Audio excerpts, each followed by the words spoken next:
السلام عليكم ورحمة الله وبركاته. اللهم صل وسلم وبارك على سيدنا محمد. ازيكم يا حبايب بيرو؟ عاملين ايه؟ يا رب تكونوا بألف خير. النهاردة جاية لكم بفيديو جديد ان شاء الله يعجبكم كده. وتعالوا ما نشوف طريقتي بقى في تخزين البصل. طبعا الايدين الصغننة دي اللي انتوا شايفينها دي ايدين عمر ابني. الفيديو ده انا كنت فيه تعبانه شويه، فما كنتش قادره الصراحه ان انا اصور وكده، فراح قال لي هساعدك. فكان هو بقى اللي ايه متولي تنظيف البصل. انا كنت عامله كمان البصل ده، ما كنتش بقى عاملاه في المطبخ، لا ده انا فرشت بقى في الصاله وقعدت اعمله الكلام ده كله. فتعالوا بينا مع بعض نشوف التركات اللي هتخلي البصل يعيش معاكي مخلل كويس جدا من السنه للسنه، ما يطراش ابدا، وتاخدي جوده عاليه جدا في البصل. زي ما انتوا شايفين، اول حاجة هو شايل بقى اللي هو بيبقى الحاجات اللي بتخضر دي وبعد كده بتصفر وتنشف على البصلاية.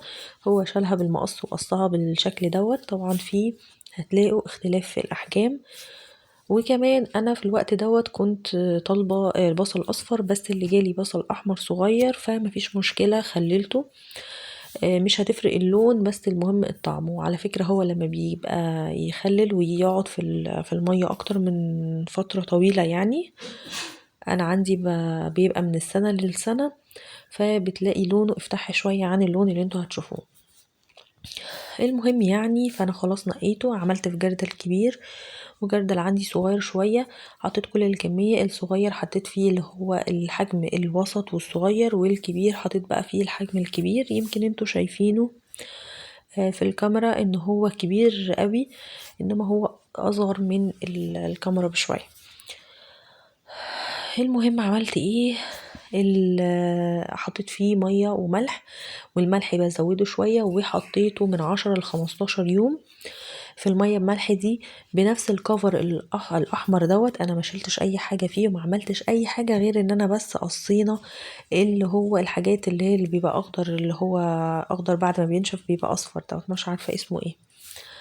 المهم يعني، وده كان شكله بقى بعد حوالي 15 يوم من نقعه في مية وملح فقط، مش اكتر من كده. انا ما بحطهوش في مية سخنة، ما بعملهوش السريع. السريع حلو جدا لو انا هاكل منه فترة، انما مش هيقعد معايا فترة طويلة. انما الطريقة اللي هي على البارد دي واللي بتقعد فترة طويلة شوية تتعمل، فدي بضمن ان هي معايا البصلاية من السنة للسنة نفس الطعم نفس الجودة، ما بتطراش وما بتغيرش طعمها ولا لونها ولا اي حاجة خالص. المهم خلاص زي ما انتوا شايفين كده تمام. انا فرشت بقى فرشة كده بلاستيك، وجبت بقى الطبق اللي انا هنضف فيه، ولبست الجلافز طبعا علشان اللون اللي هو الصبغة الحمرا دي بتبهدل الايد خالص خالص، وكمان بتعمل ريحة في الايد. تمام. زي ما انتوا شايفين انا بقشر اهو القشرة. طبعا القشرة مش ناشفة خالص، لا بتبقى طرية جدا. البصلاية بتبقى استوت تقريبا 55% من السوا بتاعها. المرحلة دي بتحب الملح يكون كتير شوية، ما بيحبش الملح اللي هو البسيط. زي ما انتوا شايفين اهوت، انا بقطعها من فوق وبقطعها كمان من تحت وبقشرها تقشير كويس. هتلاقوني في حاجة في بصلاية انا بقشرها اكتر شوية، وفي بصلاية انا بقشرها اللي هو التقشير اللي هو العادي او الكفر يعني دوت، بس اللي بشيله. تمام. زي ما اقول لكم هعيدها تاني، نجاح الخطوه دي بيتوقف على كميه الملح اللي انت بتحطيها. انا مش بقول ان انت تحطي ملح كتير، بس مثلا لو الملح بتاعك 3 معالق او 4 معالق على اللتر، انت بتزودي معلقه كمان او معلقتين كمان، علشان تضمني ان البصلايه نفسها ما تطراش وتعمل ريحه وتبوظ. طبعا البصل في المرحله ديت بتكون ريحته برضو مش مستحبه قوي قد كده، لانك حطاه بالروز بتاعته بالورقة بتاعته او الكفر بتاعه الاحمر ده، فبيبقى ريحته مش مستحبة. ما بتبقاش وحشة بس ما بتبقاش قد كده. فهنشوف مع بعض ان احنا هنعمل ايه تركات بسيطة كده. انا مش عارفة تقريبا ان انا مصورتهاش، لان انا بجمع الفيديوهات وبعد كده بعمل عليها الصوت، فيعني مع بعض هنشوف انا عملت ايه. بس تقريبا الحتة دي انا ما صورتهاش، فانا ممكن ان انا اقولها لكم دلوقتي. انا خلاص اهو هبدأ ان انا اقشر البصلاية تماما وانضفها جدا جدا. وبعد كده انا عملت ايه، مسكت البصل دوت ورحت نقعته وغسلته في ميه وشطفته اكتر من مره، طلعت صبغه حمرا كتير، وكمان الريحه بتاعته بدات ان هي تختفي تماما. زي ما قلت لكم هي ما بتبقاش ريحه بشعه، بس ما بتبقاش ريحه مستحبه قوي.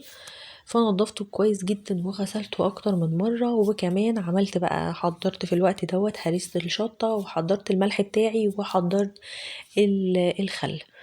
تمام، معلقتين كده خل كبار على لتر ميه، وثلاث معالق ملح كبار هرمي كده بمعلقه اللي هي الاكل الكبيره. ده المقدار بتاع الملح بتاعي، لان الملح بتاعي انا ما بغيرهوش، وبستخدم ملح كمان في التخليل بيبقى خشن شويه.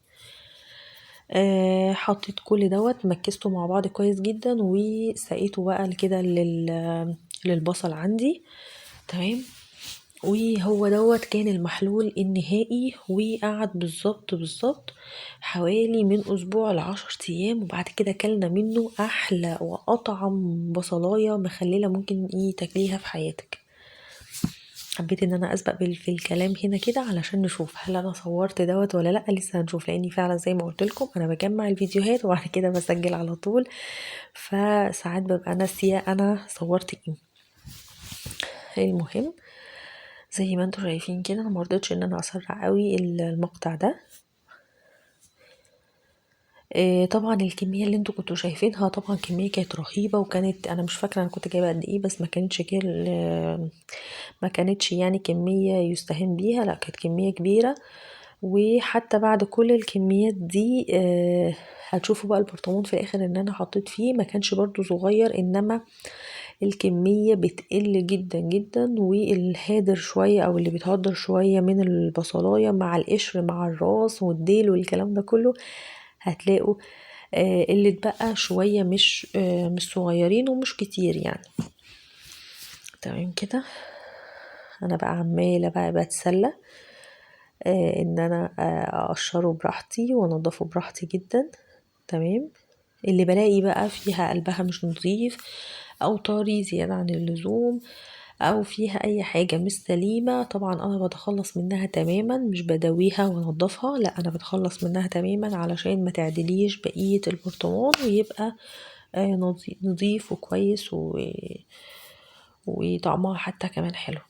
ما تنسيش ان انتي طبعا تحطي هريسة الشطة. لو انتي اولادك ما بيحبوش الشطة، خلاص ممكن ان انتي ما تعمليهاش، ما تحطيش فيها هريسة شطة، بس انا بحطها بتخلي طعم البصلاية كده تبقى حلو كده، وبتعلي التست معايا جدا، وكمان بتخلي طعمها حلو اوي. ما بحطش اضافات تانية خالص. طبعا ومعلقة سكر نسيت اقول، ومعلقة سكر ديت طبعا بتحفظ المخلل جدا. نسيت اقول برضو من ضمن المحلول الاخير يعني اللي انا حطيته. تمام كده،